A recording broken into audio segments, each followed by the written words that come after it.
DJ Event Planner will change the way you manage and run your business. Streamline all of your procedures and software into one easy-to-manage system. DJ Event Planner, the ultimate online planning tool.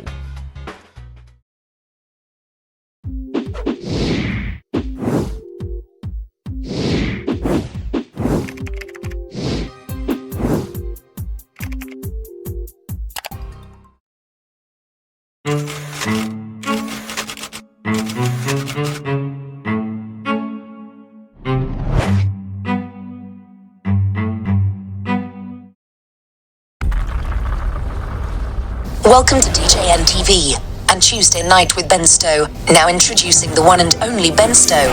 Yeah, baby! Yeah. Good evening and welcome to Tuesday Night with Ben Stowe. This has now become like 2 weeks in a row that Ben and I get to talk with one another. For those of you who do not know, that seems to be almost a record. Well, you know, last week was a lot more fun though because it was. It's nice to see you in person, John. And obviously, you know, if people had chronicled our misadventures off camera, maybe it would have even been more entertaining. But the errant search for ice cream, which I think you saw my picture. I did find some. You did. Yeah, I had a layover after you, so I took my time and used it wisely. I found some ice cream. But anyway. And it's interesting that, so we flew together from Philadelphia back to Minneapolis, and then we went our separate ways because Ben had another flight, and I had my drive home. And I think the way it worked out, even with his little bit of layover and with his eating of ice cream, we probably were within 5 to 10 minutes of getting home time-wise. Yeah, we checked in with each other. Yeah, we were each getting to our door about the same. Apart, yeah, it's crazy. So for those of you who do not know, Brent and I were in Allentown last week with the Mobile DJ Meetup. It was a great little event. If you get a chance, if they're going to do it again, I would assume they're going to do it again. Next fall, I would think they're going to try to aim for again. But just keep an ear out because that was such a cool little event to be able to hang out and talk shop a little bit, talk family, and Ben was actually there as an attendee. I don't think I've ever seen Ben Stowe attendee before. You know what? I think that is the first time ever in my time in the industry that my badge said attendee. And it was kind of fun. Obviously, I ended up doing some work while I was there anyway, and that's all right. I mean, I'm not trying to change who I am. I think if people come and ask for help, I'm not going to say no. And we helped some people get some show specials and that sort of thing. But it was fun. It was fun to, people said, when are you speaking? I said, I'm not. They said, you're not. I said, no, it's great. Isn't this great? Obviously I love speaking and I love sharing knowledge with the industry. I mean, this show is, I think, proof enough of that. But it was nice. It was really nice to just sort of be one of the gang, Yeah, it was neat to have you as one of the gang because there's so many times we get to shows and you're doing this and that and you're running here and there and it's like there's been so right there. Oh, there goes Ben so right there. That's what I loved about it because at Mobile Beat or DJ Expo or these bigger shows, I'm outnumbered 3,000 to 1 or 1,500 to 1 or whatever it is, and so it becomes a matter of just very quick handshakes, quick hellos. Brief, almost non-answers to people's questions saying, hey, catch me next week and let's get you a real answer because there's 10 people waiting behind that person. And then there's always the people who do email the following week and say, hey, I saw you at the show, but you were really busy. I didn't even get close to you. And that's kind of heartbreaking too, because you think, well, I went to the show because I wanted to see people. I wanted to be accessible, but at some point there is just only so much of you that can go around. And so this was really nice. This was really laid back. There were, 100 or so people there probably and change. And I never really felt stressed out at any point. And it was just really nice to have long conversations, to have time to break away from the event, to go to the grocery store and get Howie cupcakes for his birthday, things like that. I would never have that. I mean, it's never on the radar. Not a bit. At a big show. You know how it is. You do the big shows. Yep, we've been there and done that. Run. It is. And of course, if you guys are thinking, wow, shows sound so awesome and I wish I could go to one coming up in February. This is the segue to the ad part of the show. So let's just do it now. So you can come and see the one and only Ben Stowe on stage February 24th, 2020 in Las Vegas at the South Point Casino. That's right, Ben Stowe, Ben Stowe on stage at noon Monday, February 24th. That was like the worst delay echo I've ever heard. I've been practicing. You could do much better than that, John. You know, but anyway, probably good. But anyway, yeah, Photo Booth Expo, the DJ NTV Expo at the PBX. I will be there. Going to have some great content. Really excited about that. I will make sure I have time to say hi to everybody. I don't know how outnumbered I'm going to be. I think it's going to be well attended, but still not like over the top. So I think it's a good balance. I think it's going to have enough that it's worth coming to, and it's not going to be too much that it's overwhelming. So I really do hope people will come. I think this is a really exciting time for our industry. I think, we're seeing obviously now the announcement with consolidation for next year, and this sets the tone for that. And I can't think of a better guy for it than you, John. So I think I feel better about our industry than I have in a while, just because there's obviously been changes, and changes can be scary. I think sometimes, they say the devil is better than the one you don't. And now I think we all have a little bit clearer picture about where our industry's headed. And, with a lot of thanks and appreciation to, Ryan and Jake and the people that carried the ball this long, it's nice to see it in good hands, for a new direction. So, yeah, it should definitely be kind of an exciting time as we put together such a large event, building off that Photo Booth Expo time. And the links for the show down below in the description. You guys can go click on that, djntv.com/tickets. And the promo code is also there. You can use that to get the cheapest tickets right now. And I'm telling you, we've got this really cool thing coming up on Black Friday. That is something you guys are going to want to check out. I bet there's a dozen DJs who have asked for a specific thing, and it's going to be available Black Friday. But we'll talk about that. You got me curious. I might even actually resurface on Black Friday. I'm going to try. That's a day I just try to stay low, Yeah, exactly. That's pretty much, it's going to be an automated system that particular day.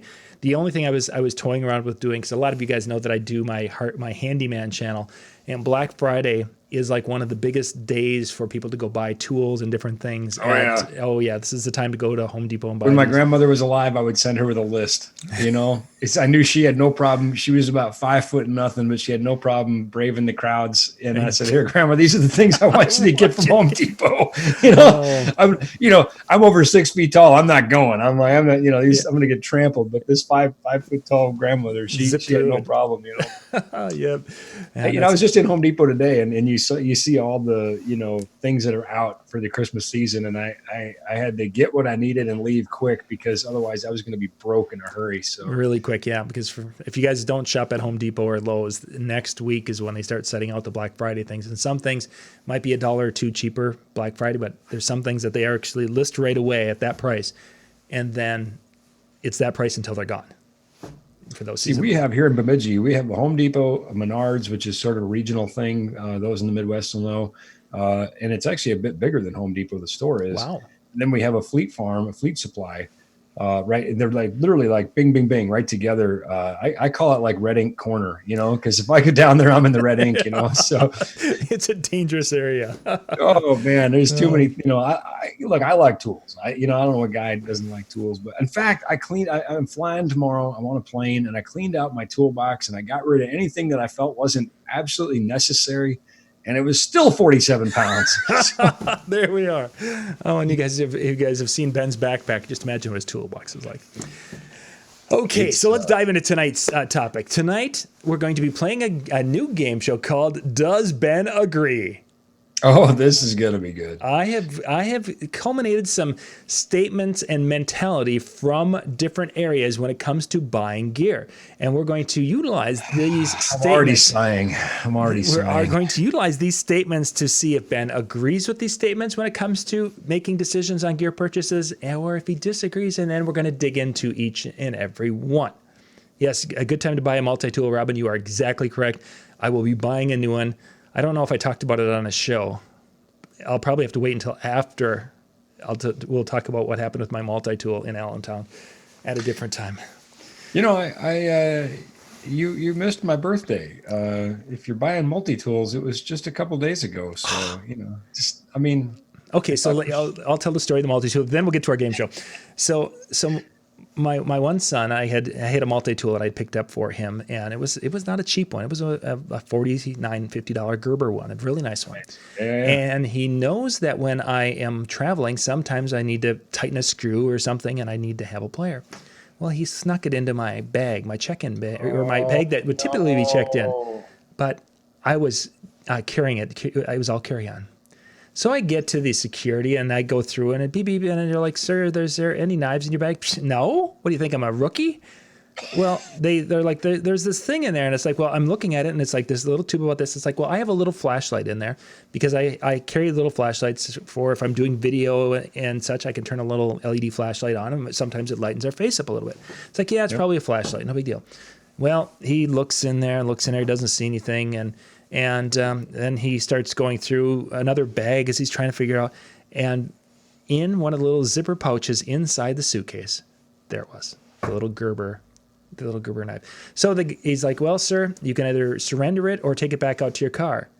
I looked at the security line. There was no way I was going to get out and get back in. So there we went the 40. No. Now, the thing is that my son thought he was doing a favor to Dad and helping with the situation, and Dad lost his knife. So I can't be upset from the standpoint that his heart was in the right place. He was thinking of others, and he was thinking ahead.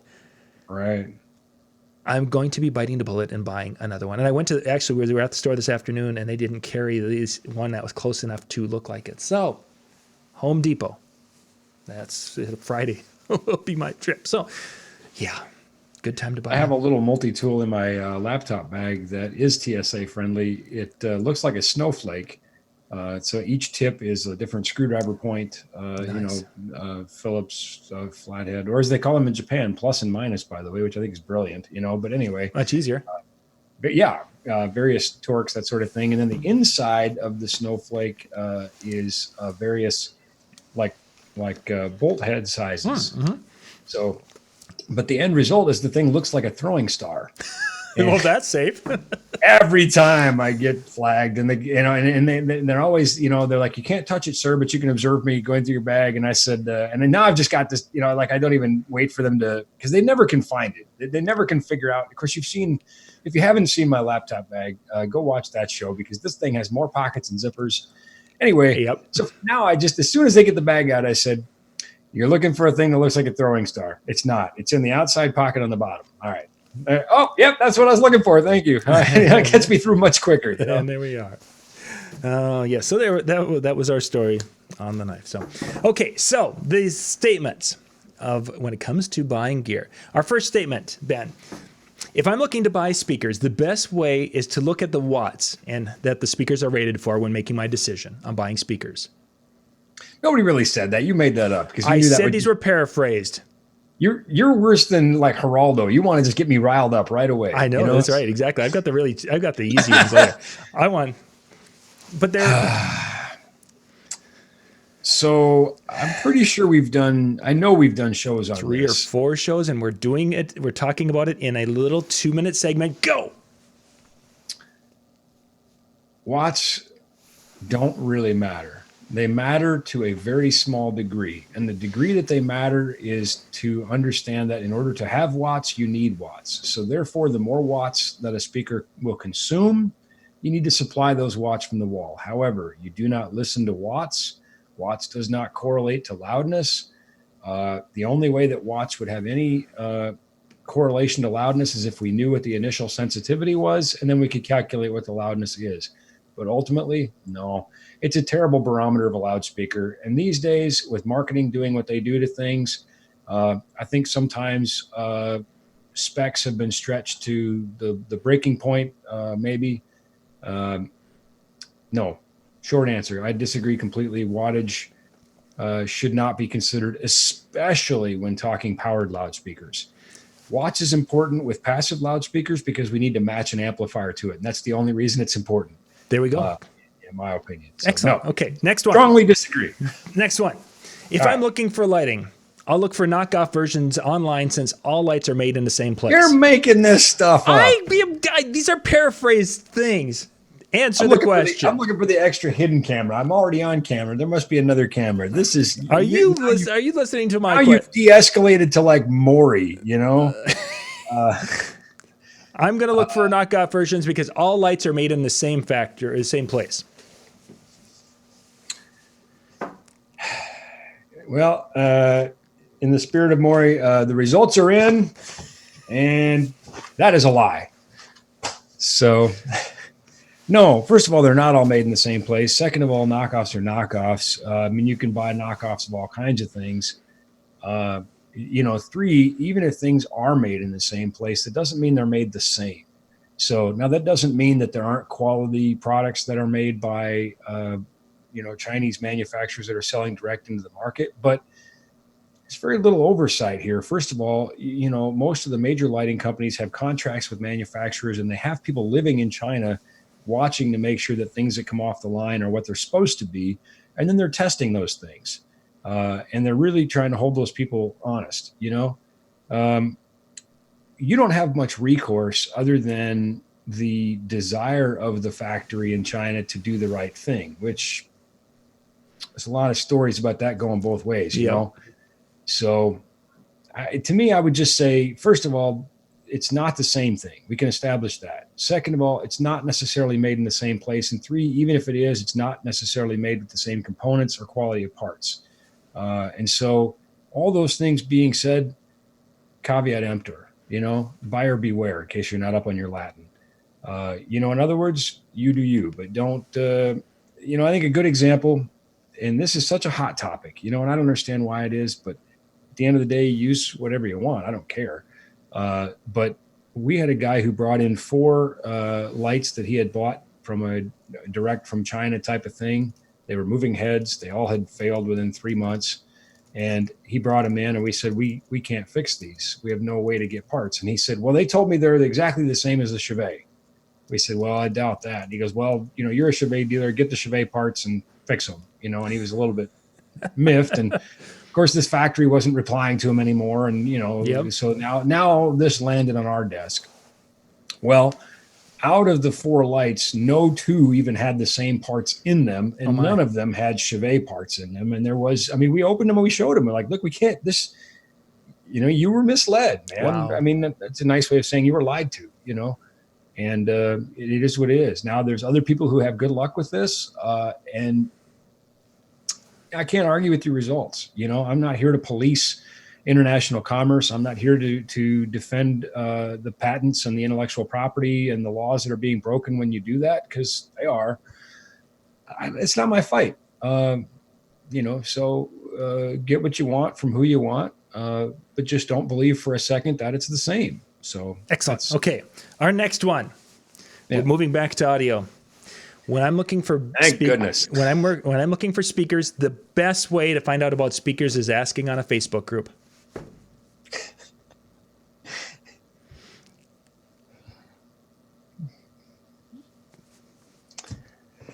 Really, the advice on Facebook groups are great. Where did you get these comments? You made them up. I'm basing everything on things we've seen online, so I can stimulate the conversation. Right. I've seen these things too. We're stimulating the conversation. I was looking forward to some real in-depth. This is important stuff we're talking about. All right, so here's my answer to that. There's nothing wrong with asking on a Facebook group. I think there's a lot of value in collecting a larger data set, and there's a lot of value in getting people's real world experience. However, here's what I found. 99 times out of 100, most people will defend what they own, regardless of what else is out there. Yep. And they will often do that without any comparative data. I own this. I've never heard anything else. Therefore, I'm going to defend this. And that's natural and that's normal. It's good that they feel allegiance or loyalty to, what they own. For me, my first loyalty is to my customers.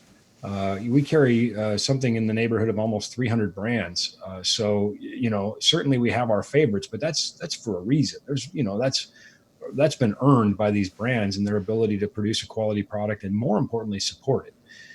So I think it's good to put these questions out on Facebook, but do so understanding you are going to get 100 different answers or more.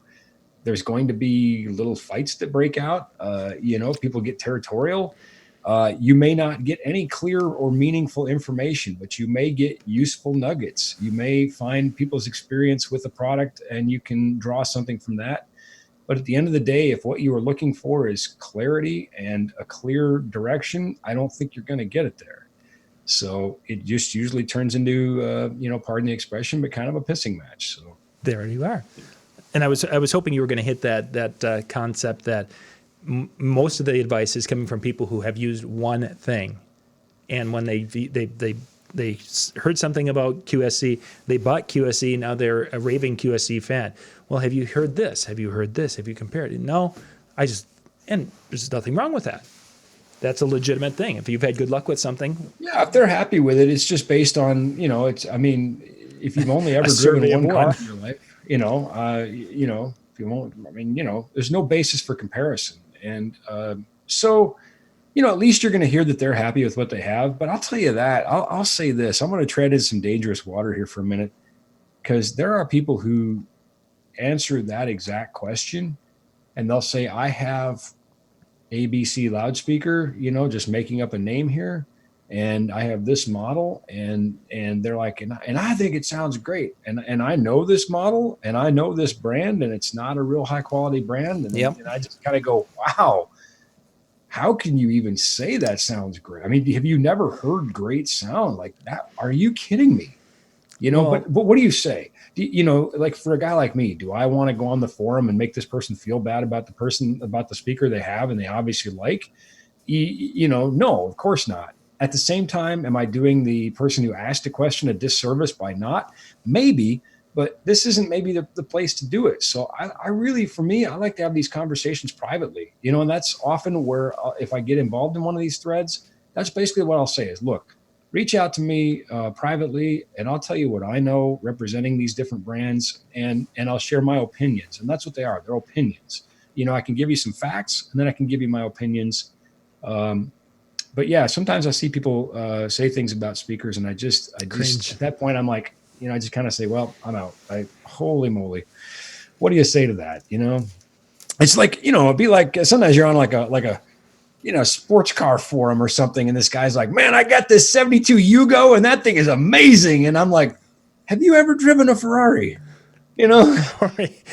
Anything but that car. For the record, I have not driven a Ferrari, but I'm just saying, whatever, it's just that kind of thing where you're like, you've got to be kidding me right now. Like you've got to be, you're messing with me. You can't really be, you can't. Setting that bar. Really, next question. Really low. Okay, so when looking for gear, buying used is just as good as buying new. Sometimes, obviously there's advantages and disadvantages. When you buy used, you can often get a deal. I'll tell you this, and I don't want to make any of my customers feel bad. Sometimes I see my customers selling gear that I know I sold them, and they're selling it used, and they're selling it for more than I sold it to them. And I think I am a terrible salesperson. Like what I need to do is just start getting DJs to sell gear for me. That's a racket. I'm not a salesperson. I guess that's maybe why I'm bad at it. But no, there's no harm in buying used gear. I think there's some questions. Obviously, the value proposition. Will you have a warranty? Will it transfer? How well was the gear cared for? What condition is it in? You don't know if it went down a flight of stairs or was in, there was a guy who was asking me the other day about buying a set of speakers that had been damaged in a flood. They were completely, submerged. They were completely submerged.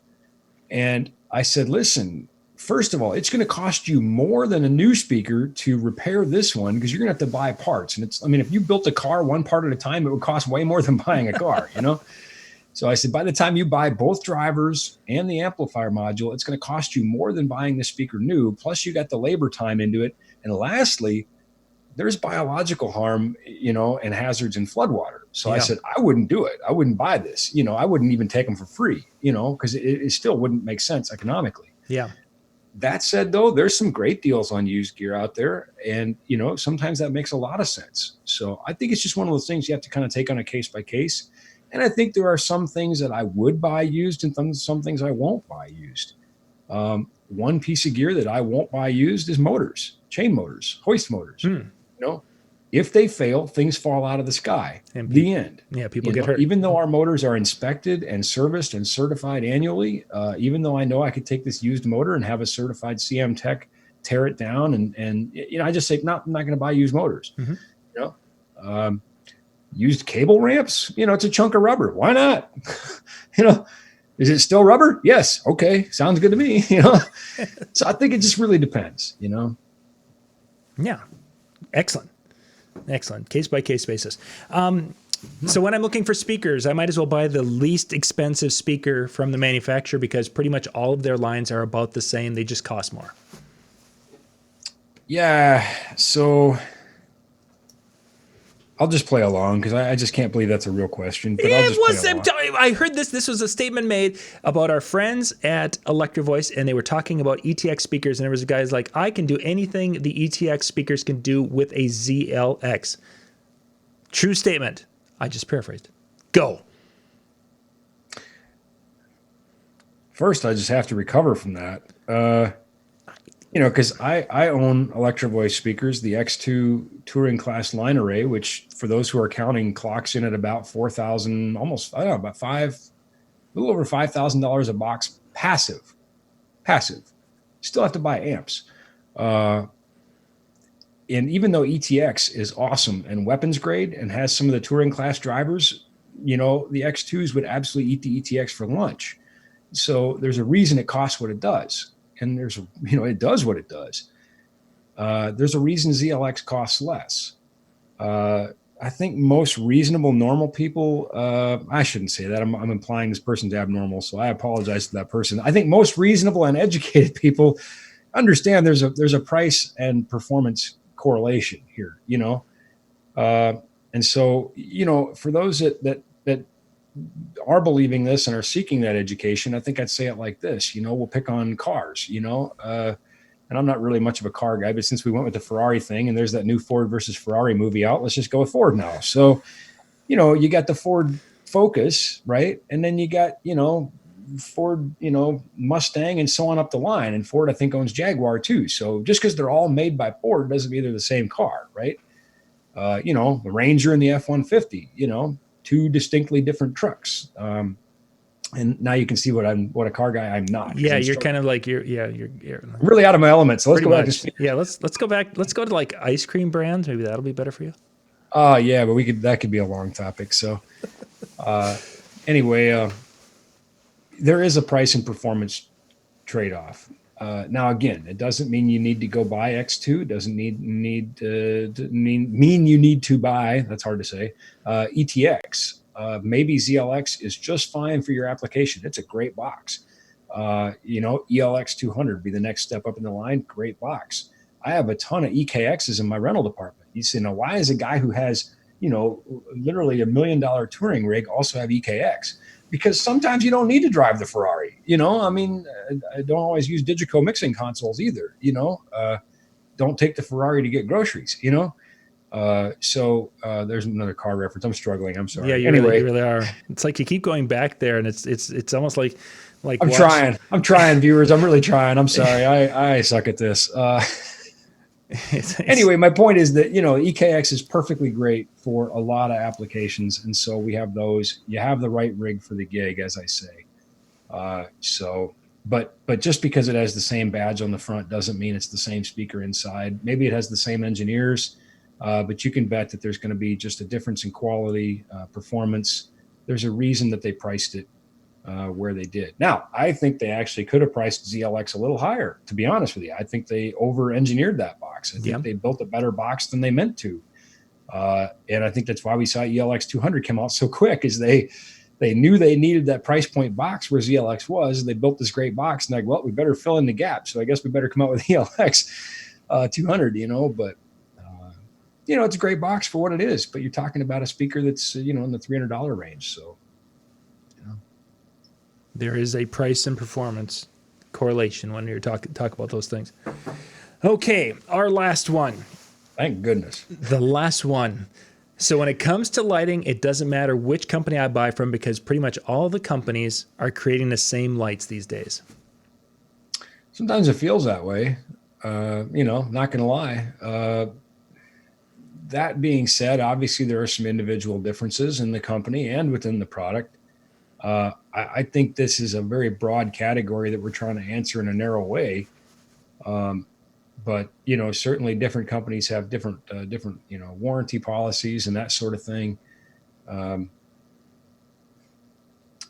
I guess I'm going to kind of take a sort of take the easy way out on this one and say, if the companies are making you feel that way, then maybe that's the case, But I think that's also not the case at the same time. If you look a little bit harder, and even let's go back to our analogy here. So, Chevet DJ, Chevet Pro, huge difference. Let me tell you, I own a lot of Chevet Pro stuff, and those Ovations, I think you could take them to war. I mean, they're just so well built, and I think that's very much by design. Obviously, ADJ has really, tried to elevate where they're at in the marketplace, and below them they have their Eliminator brand, and above them they have their Elation brand, all owned by the same company. And so I think what you're seeing is these companies are trying to differentiate. And they're trying to, cater to the right customer with the right product.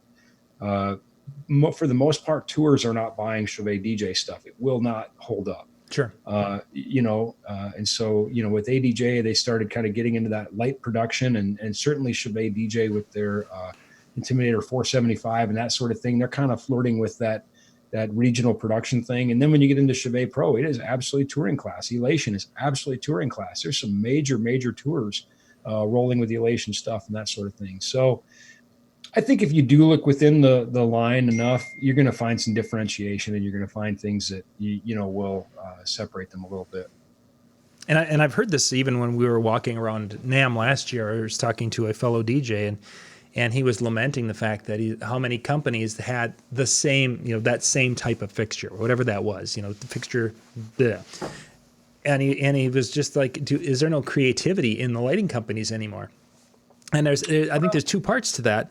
One is that the companies have done such a great job over the years of evolving to a high quality fixture that can do things. And secondly is you don't hit home runs every year. Well, I'd say there's a third thing. And that's profit.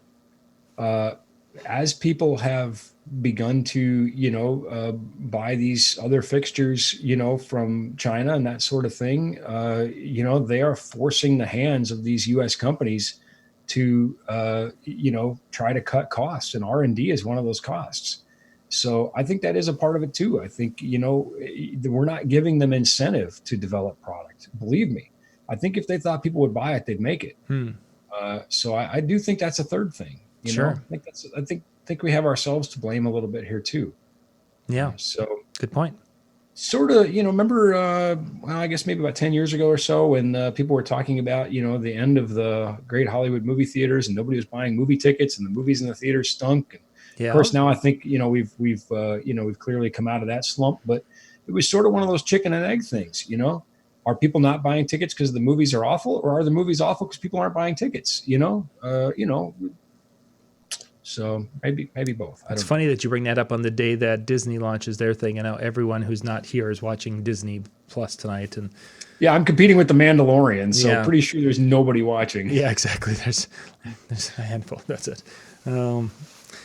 That's what my kids are doing right now, so they're having a great time. They're like, "You bought that?" It's like, "No, I didn't, and you can't touch my iPad." Turns out I actually got it for free for a year because of another subscription I had. So I was very happy about that. I was going to buy it. I'm not going to tell them that, but I was going to buy it. So very nice. Excellent. Yeah, I'm looking forward to when things slow down.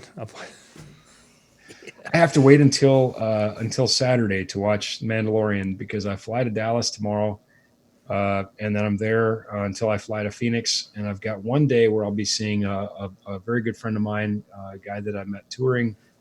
He's a guitar player in a band that I toured with as a tech guy. And it's so funny too, because they're great. They've got 25 number ones and all kinds of awards and things. And yet he's just a super nerd. He's nerdier than me. He's more into the Star Wars books than I am. And he's just a wonderful, kind human being, and I just love him. And his son is really excited I'm coming. We know each other. Had the privilege of being friends with him for a long time and staying in his house. And actually, we went on vacation together this spring. Me, him, and his son, and a couple of his nephews, but his son wants to take me to the sci-fi store. And so, we're going to totally nerd it up, but I promised I wouldn't watch the Mandalorian until I get there. So Saturday, you've got so I know, we saw the previews at the Star Wars celebration, and I just gotta wait. So whatever. Life is hard, right? Yeah, that it is. You'll suffer. You'll probably still watch it before I do. It's one of those weeks. First world problems, Yeah, first exactly. world problems. Exactly. It's tough stuff. So I got to wait until Saturday for me to, watch, a Disney episode with my rock star friend. Yeah, life is hard. Life is tough all over. So thank you guys for being with us tonight. And hopefully either you learned something. If not, if you got a chuckle out of it, if not, hey, go watch Disney, I guess. One way or the other. Well, and at the end of the day, tonight's show was kind of fun because it was largely all opinions. And you can take it or leave it. It's it is what it is. I, unlike some of the people you'll encounter on the forums, don't really care if you disagree with me. I'm okay with that. He's okay. His ice cream supply will not be diminished. And right. By the way, for those of you wondering, before we started, there was an appearance of ice cream. Just going to say it. There was an appearance. Yeah, it's got to be sport now. My daughter came in here with an ice cream sandwich about, sticking out of her mouth. It looked like a duck bill. Yeah, she really did. Yeah, looked like a I duck thought it bill. was a duck bill at first. It's like, no, that's an ice cream sandwich. That's about I'm ready going to to tell her fall that. I out. don't want to encourage it. So. Oh, yeah, that'll be fun. So thank you guys for being with us. We'll be back at the top of the hour. Brian is getting things queued up tonight. We're going to be talking some music and such. So it'll be kind of a fun night with Brian. Once again, thanks for watching. We'll catch you in a bit. Bye-bye.